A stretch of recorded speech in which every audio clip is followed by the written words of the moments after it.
할렐루야. 예, 성경 통독 이제 24주차 되었습니다.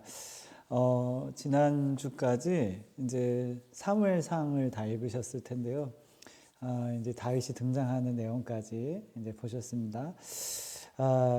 이제 사무엘하를 이제 읽으실 건데, 그래서 사무엘하 개관을 좀 설명드리고, 그다음에 이번 주에는 사무엘하 1장부터 10장까지 내용을 조금 설명을 드릴 텐데, 그 부분을 좀 참조하셔서 성경 통독 잘 해보셨으면 좋겠습니다.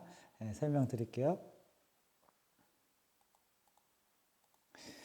자, 사무엘하는 이제 크게 두 가지로 나눌 수 있는데, 사무엘하 1장부터 10장까지의 내용 중에 다윗 왕권의 이제 확립이 나옵니다. 그 다윗이 이제 헤브론에서 유다의 왕이 되고요. 그 뒤에 7년 6개월 뒤에 예루살렘에서 이제 33년 동안 이스라엘의 왕이 되는 그런 내용들이 이제 담겨져 있습니다. 또 사무엘하 11장부터 24장에는 다윗 왕권의 위기가 좀 나오는데요. 이때 다윗의 범죄와 이제 회복에 대한 부분들이 나오게 됩니다. 조금 더 보시면 이제 다윗이 유대의 왕으로서 7년 6개월 이제 헤브론에서 왕이 되고요. 또 33년 이제 나중에 이스라엘과 온 유대의 왕이 됩니다. 이때는 이제 예루살렘에서 이제 하게 되죠. 하나님은 다윗의 마음에 이제 성전을 품은 것을 알고 왕권을 보장해 주십니다. 이 성전은 이제 참 성전이신 예수 그리스도를 예표하는 것이죠. 이런 부분들이 이제 사무엘하 1장부터 10장에 나오고 있고요. 또 그 뒤에 이제 그렇지만 이 다윗이 또 범죄하게 되는 그래서 왕권의 위기가 오고요.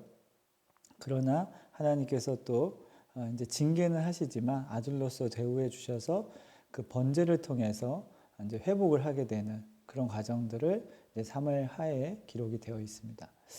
조금 더 구체적으로 설명드리면 사무엘하 1장부터 10장에 이제 헤브론에서의 다윗의 이제 왕이 되는 이야기, 그리고 이제 예루살렘에서 왕이 되는 이야기 들어가 있습니다. 하나님이 택하신 다윗은 헤브론에서 유다의 왕이 됩니다.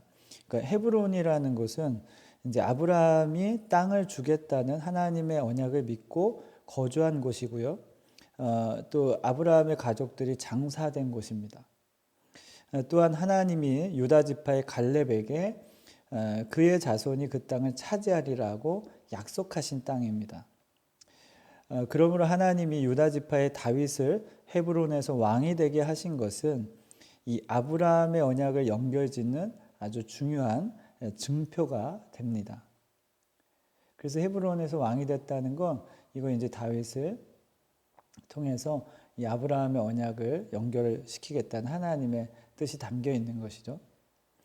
그리고 다윗이 7년 후에 예루살렘에서 온 이스라엘을 통치하게 된 것은 그가 유대인의 왕으로 오시는 예수 그리스도의 예표이기 때문입니다.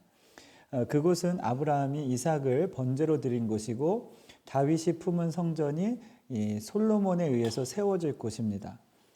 또 유월절 제사를 신명기에서 보면 유월절 제사를 어디서 드리라고 그랬냐면 하나님 여호와께서 자기의 이름을 두시려고 택하신 곳, 그 성전을 말하는 거죠. 그곳에서 이제 유월절 제사를 드려라라고 했습니다. 그러니까 이제 이 예루살렘이라는 곳은 이삭의 번제 장소이면서 또 솔로몬 성전이 세워질 것이고 유월절 제사를 이제 지낸 곳이 되게 되는 거죠. 하나님은 이렇게 다윗의 왕권을 확립하시고 이 메시아 왕국의 이 왕권으로 오시는 예수 그리스도를 상징적으로 보여줍니다. 이런 내용들이 이제 사무엘하 1장부터 10장을 읽으시면서 이제 보실 수 있는 거죠. 또 그 뒤에 이제 사무엘하 11장부터 24장에는 다윗 왕권의 위기가 나옵니다. 어떻게 보면 성전을 마음에 품은 다윗이지만 또한 하나님 앞에 범죄함을 보입니다. 이 범죄함을 하게 됐는데 그래도 하나님의 자녀로서 하나님은 이 다윗에게 징계는 내리시지만 다시 믿음으로 순종하는 법을 배우게 하셨고 그래서 다시 회복하시는 그런 모습들이 이제 사무엘하 11장부터 24장에 나옵니다. 그러니까 이 다윗의 범죄는 사실 인구조사의 죄입니다. 그래서 재앙의 위기를 맞지만 이제 아라우나 타작마당에서 번제와 화목제를 통해서 하나님 회복하게 하시는 걸 볼 수가 있습니다. 자, 이번 주 우리가 읽으실 부분을 조금 더 이제 설명을 드리겠습니다. 그래서 사무엘하 1장부터 사무엘하 10장까지의 내용, 조금 전에도 말씀드렸지만 다윗에 대한 이야기, 헤브론에서 왕이 되고 그다음에 예루살렘에서 이제 이스라엘 전체의 왕이 되는 그런 과정을 그리고 있습니다. 여기서의 포인트는 다윗은 이제 하나님이 택하신 왕이고 그래서 다윗은 믿음으로 순종하는 세 사람의 왕국을 이제 상징적으로 보여주는 사람이라고 볼 수 있습니다. 또 다윗은 마음의 성전을 품어요. 그 성전을 건축하고자 하는 하나님이 이제 임재하시는을 상징하는 그 성전을 건축하고자 하는 마음을 품습니다. 그래서 이 다윗은 이제 예루살렘에서 왕이 되었을 때 바로 하나님의 궤를 다윗성으로 옮기는 걸 볼 수가 있습니다. 사울 왕은 사실 왕이 된 후 40년 동안에도 그는 이 하나님의 언약궤를 옮길 만한 그런 생각을 하지 않습니다. 그러나 다윗은 이제 하나님의 궤를 먼저 찾아오려고 하죠. 그 마음에 이제 성전을 품고 있기 때문인 거죠. 그래서 언약으로 인해 세 사람의 왕국에 사는 자는 이 마음에 영원한 왕이신 예수 그리스도가 계셔야 함을 우리가 또한 이 다윗을 통해서 알 수가 있습니다. 자, 헤브론에서 왕이 되는데요. 사무엘하 1장부터 4장의 내용에 보시면 사무엘상에서는 두 사람의 모습이 이제 대조적으로 나타납니다. 이제 사울 왕과 다윗 왕. 그런데 이제 사무엘하에 와서는 이제 두 왕국이 대조적으로 이제 나타나는 거예요. 그래서 헤브론에서 왕이 된 유다 이제 다윗 왕은 이제 유다 왕국의 하나의 모습을 보여주고 있고 또 사울의 아들인 이스보셋이 왕이 되어 있는 지금 현재의 이제 이스라엘 왕국 이 두 왕국이 비교되고 대조적으로 이제 보여지는 것입니다. 사무엘하에서 나오는 이 두 왕국 중에 어떤 왕국이 더 강하게 될까요? 강할까요? 물론 이제 절대 다수를 거느린 이 사울의 아들 이스보셋의 이스라엘 왕국이 다윗 왕국의 유다 왕국보다 더 강하게 보이기는 합니다.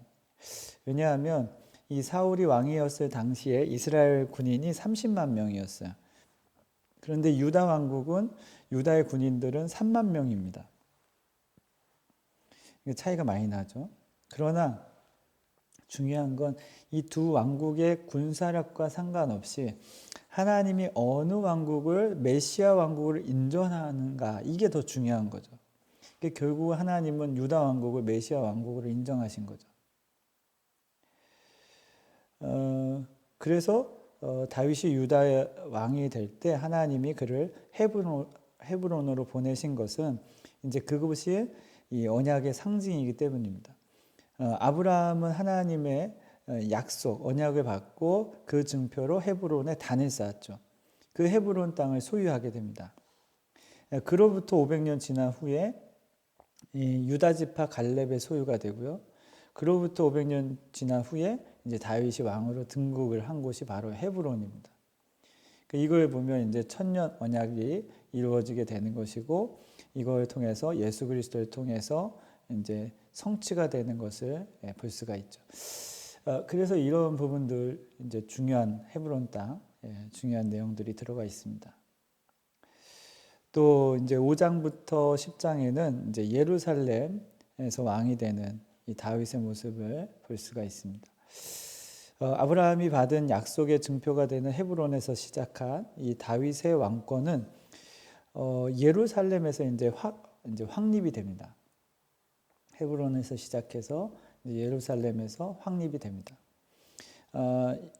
그것은 이제 메시아 언약에 초점을 맞추고 있기 때문인데요.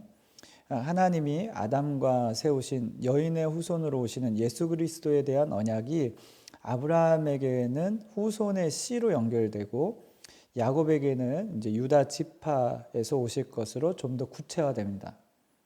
또 유다 지파의 다윗에게서는 사무엘하 7장 12절에 나오지만 내 몸에서 날 내 씨를 내 뒤에 세워 그의 나라를 견고하게 할 것이다 라는 그 언약, 그것의 예표로 이제 솔로몬의 성전 건축이 나오게 됩니다.